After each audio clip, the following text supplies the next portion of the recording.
This is, how can I say, the Queen of Wands has courage. The Queen of Wands sees their path.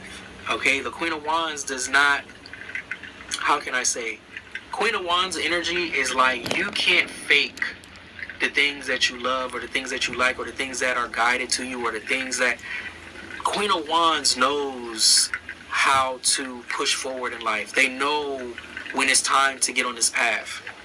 You know what I'm saying? They're very independent, they're very confident here, they're very focused and determined. Okay? This is the kind of energy that wants to do the right thing.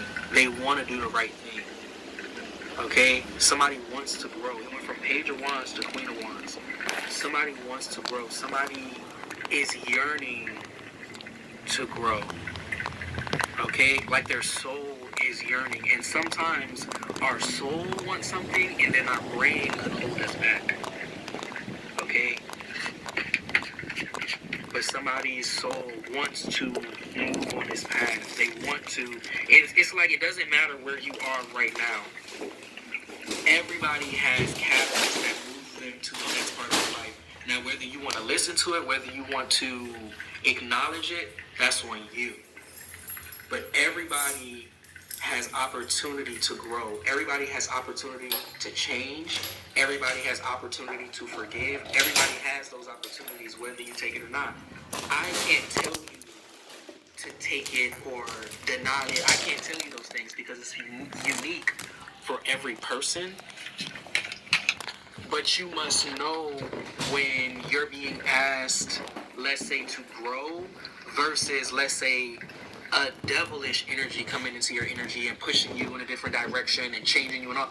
That's a whole different thing. This is somebody that I feel that you walked away from and it's going to be a new return here. This Fool card is a new beginning. It's spontaneous. It's throwing yourself over the cliff hoping that your wings are going to pop out. And then wings pop out. You get what I'm saying? Mm-hmm. It's trusting in the universe. It looks like somebody's going to return to a relationship here because this is right over the Lover's card. It looks like somebody left a relationship and this relationship is going to return. And it's going to be the beginning of somebody actually looking at their soul or having to look at their soul.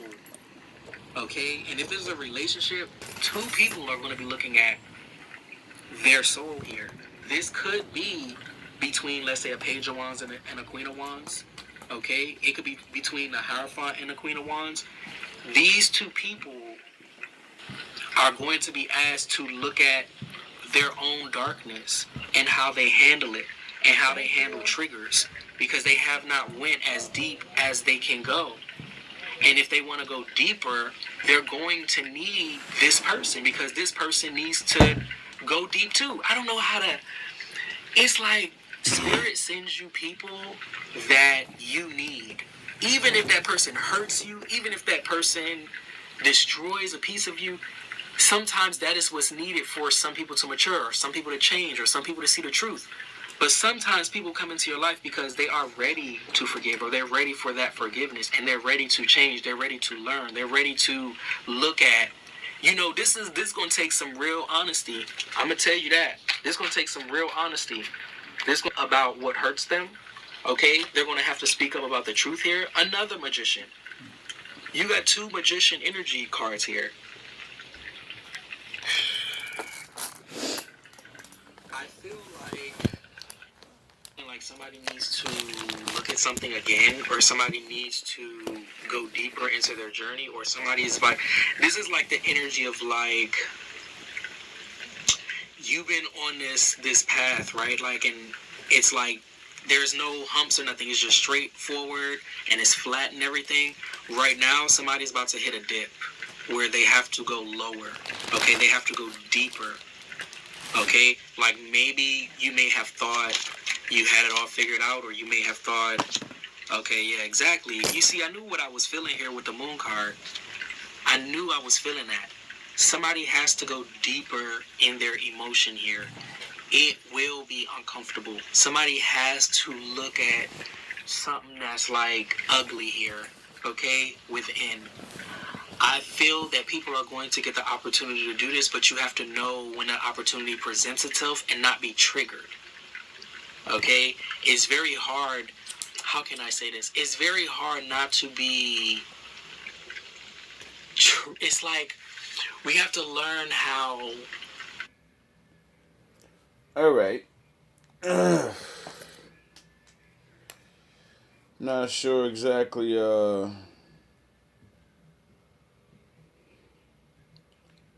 this is talking about, but like he said, you got to be able to smell the bullshit. Now, I'm always willing to forgive because I know I'm not always correct. So, I may have said some things that trigger people. And I know, like I explained in one of those videos, we're all programmed when we're young to be triggered and react a certain way. I'm not I don't know everything. So, when you poke me and I react, I poke you and you react, that's the mechanical bullshit, dumb shit. Now, me, I react mechanically due to the Bible and my natural instincts to defend myself. So when I hear sin, when I hear lies and bullshit, I trigger and want to tell somebody why they're wrong and exactly explain how it's going to affect and destroy their life if they listen long enough. But no one does. That's why I found that Hawk video when the Indian guy was talking about if you have the feather, everyone else that doesn't have the feather has to shut the fuck up. And that's it. There is no talking. There is no interrupting. There's no, I got a point. No, shut the fuck up until you get past the feather. When you get the feather, then you get to talk. And you only get the feather to talk when the other person's done explaining what they want. Now, I know myself, I take a long time explaining things because no matter how much I've learned, explaining myself is hard to do. Just like I've come to find out when I talk to any of you. Explaining yourself is a hard thing to do. Especially when it comes to why you do things or what. Because there's, like I said, the ego and then your regular self. You know why your ego does shit because you like doing it. Makes you feel good. Pleasures. Things like that. But your higher self, you know what I'm saying? You have more control over that. It's hard to, your higher self is the in control part of you. When you first start a conversation and you have all these good feelings and good things you want to say to the person, and then people start talking and all of that gets pushed out and all your ego comes in like, who the fuck are you talking to? It happens to me too. That's why I fill myself with knowledge and different truths. So when I go to Vegeta mode, yeah, I'm a black on you, but I'm still going to hit you with facts and knowledge. So when I'm in my regular state, I'm going to hit you with facts and knowledge regularly, calmly. And then it'll trigger you. And then, that's how it works. And it's all about calming yourself. It's really about willpower, the thing the Father gave us. If you don't know how to control yourself, well, you're not going to be able to communicate. And if we don't communicate, if we don't figure out how to get over the bullshit, we're both fucked. You're stuck living where you're living or doing whatever it is you're doing, and I'm stuck doing whatever it is I'm doing. And I don't want to do this shit no more. There's other things to be done. Now that guy said a lot about figuring things out and going to the next level. And before that, I don't know if it was playing for you guys, but I know when I was listening to it, it was talking about that you know when it's time to stop doing something and all this other stuff. I know I have to stop smoking cigarettes, and I know I have to control my anger, my ego. I need to gain complete control over it. I need to stop snapping. I need to bring it out. Your anger is a part of who you are, but you must control it, period. You must have it under full control. That's when you're an adult. Mentally. When you can go into a situation and people are poking at you with the things they know your triggers are and you don't explode and get mad, you have mastered your mind, your ego. That's what the fuck Dragon Ball Z was talking about with Goku and Vegeta. That's why Goku mastered Ultra Instincts, had to maneuver, had to use all his knowledge and just fluently use it when it's time. But Vegeta, he didn't get left behind. Vegeta said, I can't master Ultra Instincts. I don't know as much as Goku. I didn't spend all my time learning all these techniques and meeting all these people and learning all this shit. I've been learning myself. Well, okay. There's got to be a hidden power within that. Vegeta learned about, oh yeah, his people. What did I learn about? Hey, my people.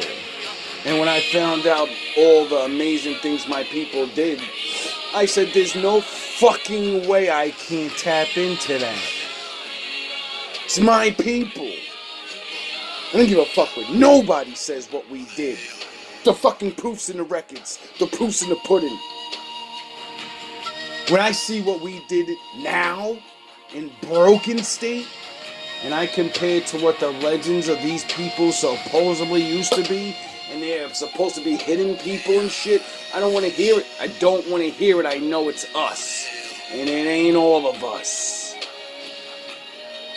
I don't want to hear it. See how I just got mad? Yeah. It's that fucking Vegeta in me. Because I'm tired of people denying me what I know. What I discovered. What it took me years to figure out. And I figured it out through my own life. Realizing why I could beat everybody and all these things I like doing. And I always got mad. Like it was my fault that I trained. Like it was my fault that God made me who I was and made me better at it. I'm tired of hiding. And whoever you are, I know you're fucking tired of hiding too. And I know it's a woman. And I know it's men. I know it.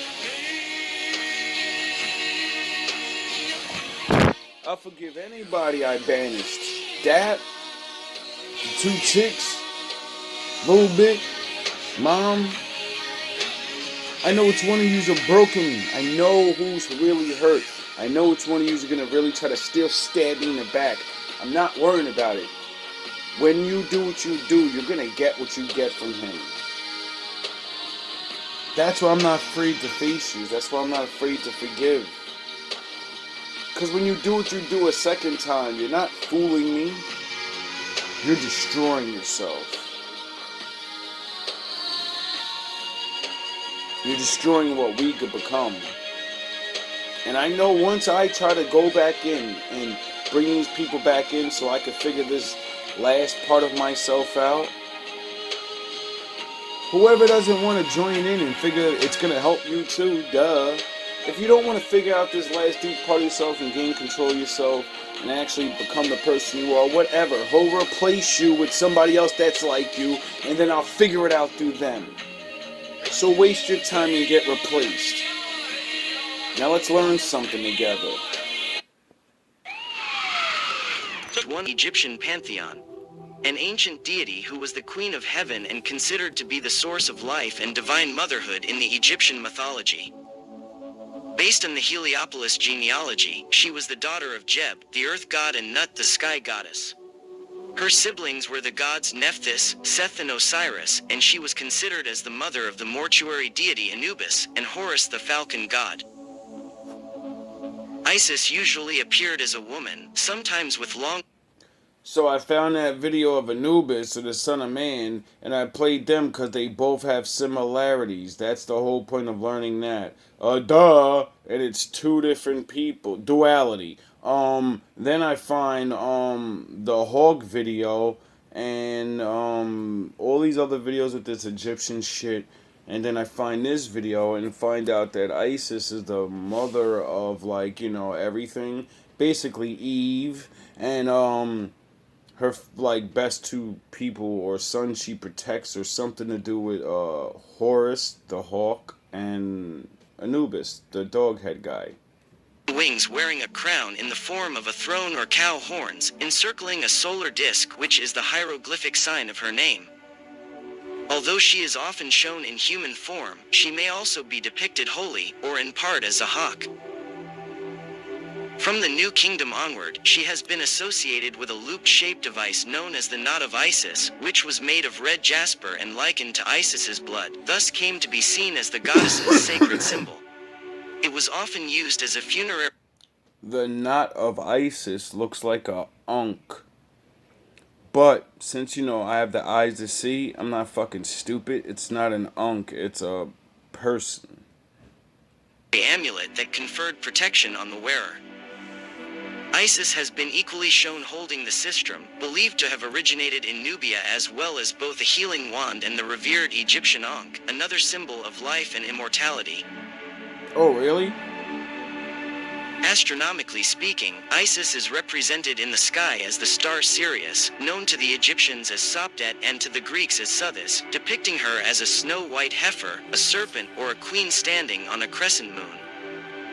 When Sopdet rose on the heel of the constellation Orion, so did the Nile River, which renewed the fertility of the land by depositing fresh silt on the ground. Reason why Isis had always been linked with the coming of the inundation that made the harvest possible in the land of Egypt. And because of this particular trait, the Greeks identified the deity with Demeter, the fertility goddess of Greek mythology. Isis was among women credited for inventing agriculture and all manner of useful crafts and institutions known to the early Egyptians. She is said to have introduced marriage customs and had the ability to change into any form she desired. A myriad of magical and literary texts highlight the guile and determination of the goddess Isis. The Great of Magic is an epithet that accounted for the supernatural powers of the Egyptian deity. She could be shown as a nursing cobra and protector of kings. She was cleverer than millions of gods, and a better guardian of Egypt's borders than millions of soldiers. The deity protected the kingdom from its enemies, governed the skies and the plain human world. In other words, the Egyptian goddess Isis is the personification of nature, or the feminine aspect of divinity. In the story known as the true name of Ra, Isis is able to turn the sun god's own power against him to get whatever she wants. The goddess became immortal by devious means. Since she was something of a trickster, she desired the magic that knowing the secret name of the sun god would bring to herself and probably to her future offspring. In order to reach her purpose, Isis fashioned a serpent from the aged sun god's spittle and had the reptile bite the god. She then offered to heal the ailing deity if he revealed his true name, which he eventually did, therefore conferring immortality upon Isis. There's numerous stories surrounding the goddess, such as the origin of the relationship that bonds her with the jackal god Anubis. The narrative implies that she found the infant Anubis hidden in the reeds by his mother, Nephthys, and despite being an illegitimate child, she decided to raise him as her own. But the most famous myth about the goddess Isis are the cycle of death and resurrection of Osiris, followed by the birth of her son Horus. The story tells of her search after the violent god Seth murdered his brother for the throne. She is responsible. Oh, so this Isis, she's like, got this two brothers story. One's her real son Horus, and one's her adopted son Anubis. Okay, now I'm starting to understand why the Lord's pushing this story at me. Twice for restoring there's 3 of Osiris us. after Seth has thrown his body into the Nile River, and again after Seth has dismembered it. The widowed Isis then wandered the land in her grief. Joining her in her lamentations, Nephthys helped her gathering up the pieces of the slain god, which she reanimated with the precious help of Anubis and used spoken magic to drive away the disturber Seth, protecting her husband's body from his Oh, she can speak magic. She must be good with words. wickedness. Being principally accountable for finding the body of the murdered god and achieving his resurrection, Isis became indispensable in Egyptian funerary beliefs and practices. She was called Mistress of Magic, as she could cure ailments, and could command those who would trouble the dead to cease. She was believed to help the dead entering the afterlife like she did with Osiris. Her function as a goddess was with Nephthys, guardians of the coffin of the deceased, where they appeared as women with long wings or as kites who keep vigil over corpses. Their wailing at the death of the god Osiris earned to both goddesses the reputation of weeping sisters that became the prototype for all common mourners. Following the myth of resurrection, like the creator deity Adam-Ra, Isis was able to produce life without an active partner. Adam-Ra? Really? Never caught that one. See, I'm not beat. I know what the fuck they're saying, but I don't get it at the same time, but I get it. So by stimulating the inertness of Osiris and taking his seed, she impregnated herself from his cadaver as he was entering the underworld as its ruler. And from the god's semen, Isis conceived them. Okay, so this chick is the creator of artificial insemination. Whew, she's a bad bitch. And gave birth to Horus, the son whom she knew will overthrow the usurper Seth. She hid the newborn and brought him up to avenge his late father. In the fight that opposed Horus against Seth, Isis stabbed her brother with her magical harpoon but spared his life when he reminded her of their brotherhood. Angered by this betrayal, Horus cut his mother's head off, but this couldn't kill the goddess who was no longer mortal. After this incident, the gods gave her a new head, which is sometimes shown as that of a cow. Horus later instilled himself into the king of Egypt during life, and Osiris took over on death.